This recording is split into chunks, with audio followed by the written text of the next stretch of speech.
All right, everyone. So, Kian again with my friend, colleague, Big Dog Nick. Big dog. Yeah, I mean, that's what you are, man. Big dog. Right. He's a big dog, man. I mean, he's like the biggest guy in the company, you know? Big and strong, big dog.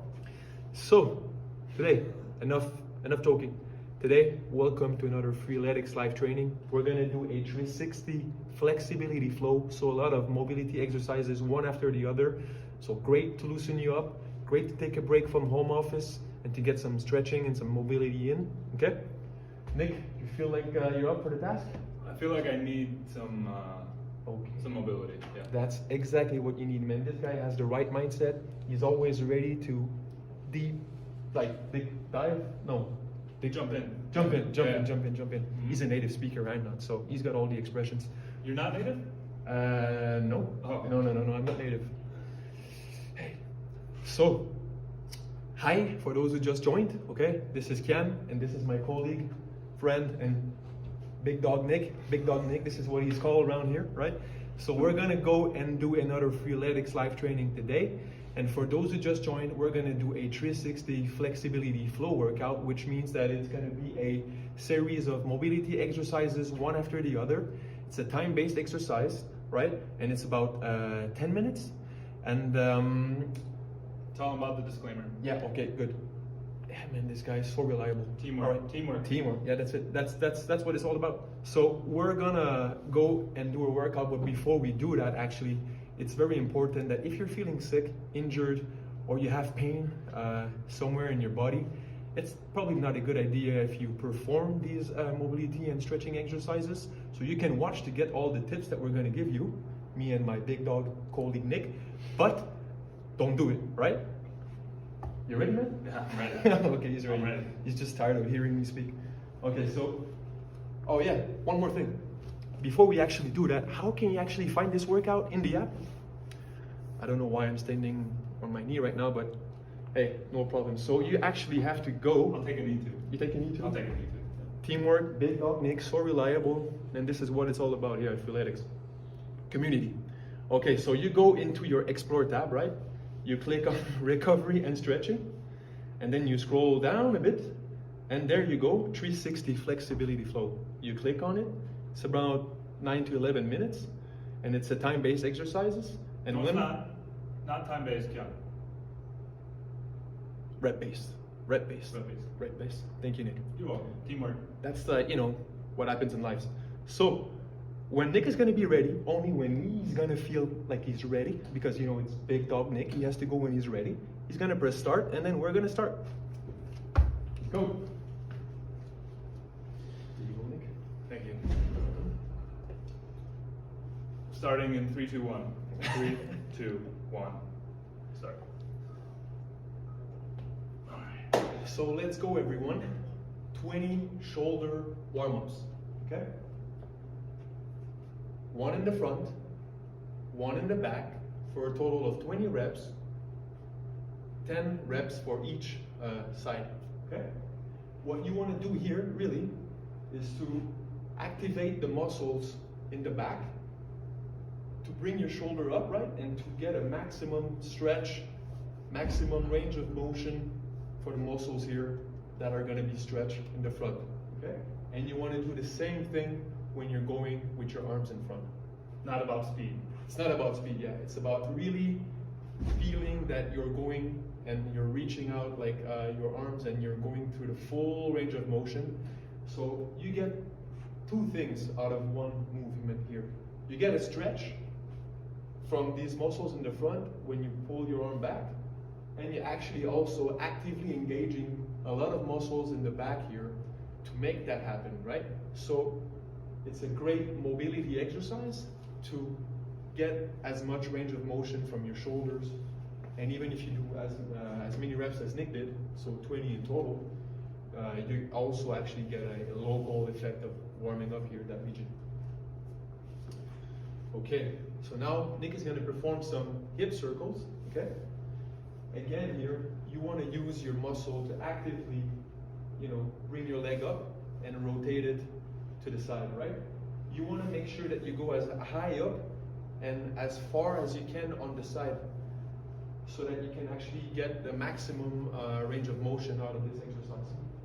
It's very normal actually in the beginning that you feel a bit more tight, right? But the more reps you do, like Nick is doing here, the more you can feel that your range of motion is just increasing, which is actually a super good sign. Okay, cool.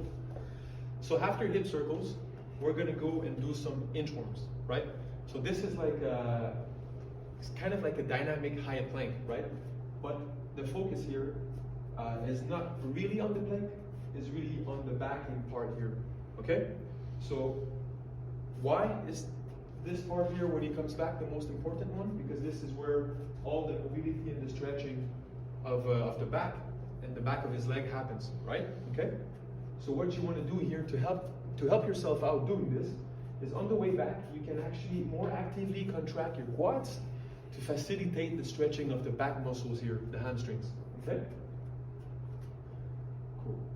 So while we're at it, it's also very important that when you go into the plank position, that you're not like just letting yourself relax into that position, right? You want to keep the core, sorry Nick, you want to keep the core engaged here. You want to press your shoulders away from the floor, okay? Yeah, that's it. So it's very important that you don't relax yourself too much in that position.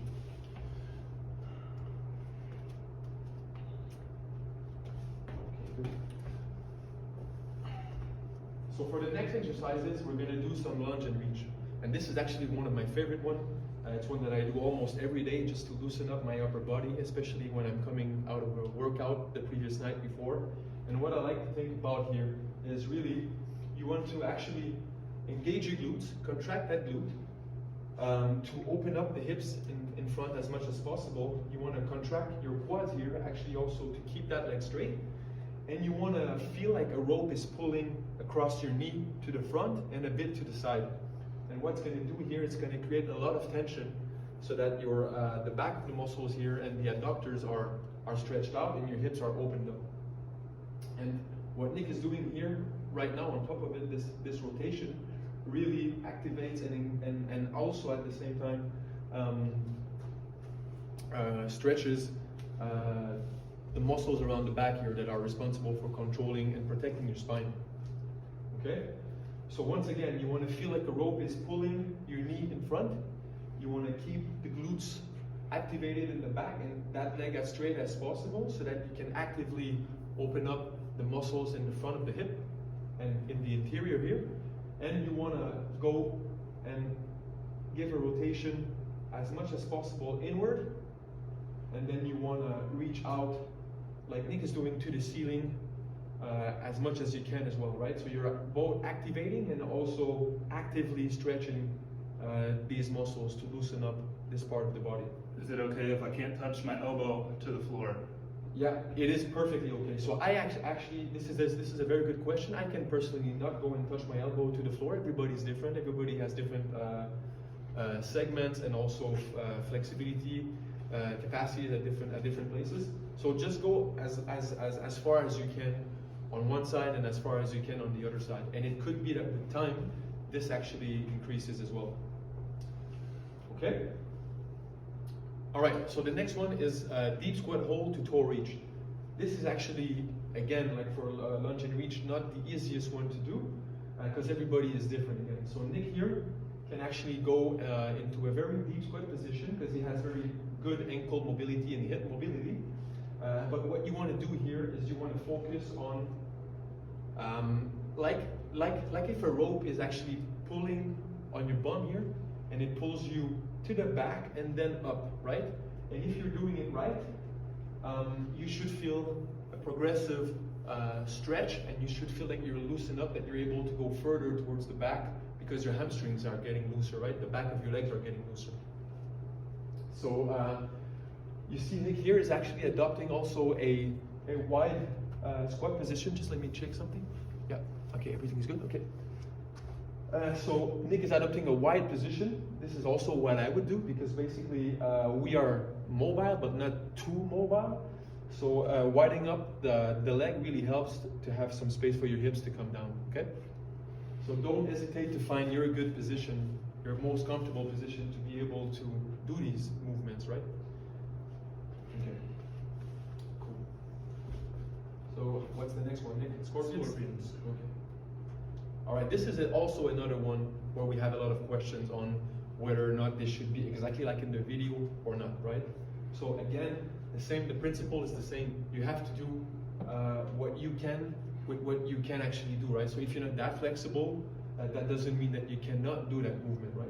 So what you want to do here is you want to get your back muscles to engage in the rotation, and you just want to go as far as possible with your feet to the other hand. Some people can actually touch their feet with the hands, but like Nick here, Nick cannot, right? And he's actually better on the left side than on the right. But that doesn't matter. So because he knows this, he can actually work to actually better one side while keeping the other side a bit more constant, right?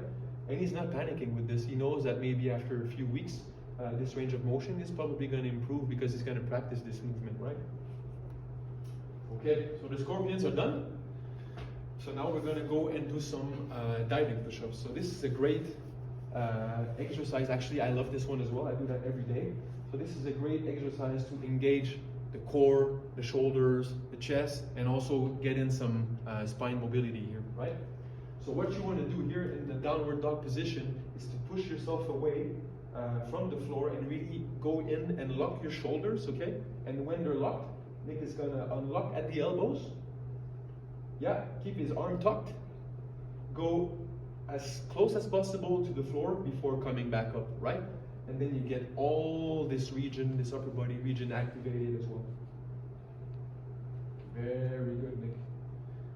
So feel free to experiment also with like different width, right, for your stance. Sometimes I get a bit closer here, and then I get a bit more like loose into the back, and then it makes the diving push-up a little bit tougher. But just feel free to experiment with what works best for you that day. So the cat-cow, all right. This is an exclusively, good spine mobility exercise, right? So what Nick is doing now is really using his abs, okay, to kind of like crunch his torso in, so that he can round his back as much as possible, right? So you want to use your abs here to go into that position. And if you can, actually, it would be best to even synchronize your breathing with that movement. So as you're crunching in your abs to get the rounded back, you should breathe out. And as you're actually coming out of that position, you should breathe in again, okay? And again, you want to use the abs to round your back, but then you also want to engage your back muscles to unround that back actually, and to make it more concave, okay? That's good. So the next one is actually the ground Superman, right? And the ground Superman is a great shoulder and back activation exercise, but you can also get some mobility in it, right? And this is really good because you actually get active mobility, right? So mobility, a range of motion that you can actually use. So Nick here on the way back is really focusing on engaging these muscles here, his shoulder blades, right, to move his arms back, right? And he tries to touch them. So if you cannot touch your arms, it doesn't matter. You can still do that exercise. Just go as far as you can in the back. And then he's also making sure that he's focusing on the contraction of his shoulders to bring his arm back, right, and to touch them again. Okay, good. So now we're going to go for some warm-up rolls, okay? So this is actually a good exercise to actively loosen up the hamstrings a bit, and the adductors here, which are going to help loosen up your hips, and also by tilting yourself a little bit forward, you also put these muscles a bit more under tension, right? And then the back of the roll here is to get again some active spine mobility into the flow. Okay, so be careful with that part. Nick is really making sure that he's controlled, okay, because you don't want to go too fast with too much speed in the back without controlling that movement, because then you could risk just like, you know, having a bit of neck pain if you're too like fast and strong into it, right? That's right. Okay, and now we are already at our last exercise, which is the table twist. Okay, so this is a great mobility exercise to not only actively stretch the front part of your core, but also it really engages the glutes, the hamstrings, and some of your back muscles to actually make this movement possible, right? So what you want to focus here, you really want to focus on contracting your glutes to get that extension and to go as far up and then to the side as you can, right? So you really have to feel like you're actively engaging the muscles when performing that movement. Are you feeling it? Good. This one is tough, man. Yeah. Okay, guys. So that's the end of our Freeletics Live Training session. Okay. So thank you for joining again, and me and Nick really hope to see you next time for another Freeletics Live Training session. Thank you very much. Bye bye. See you.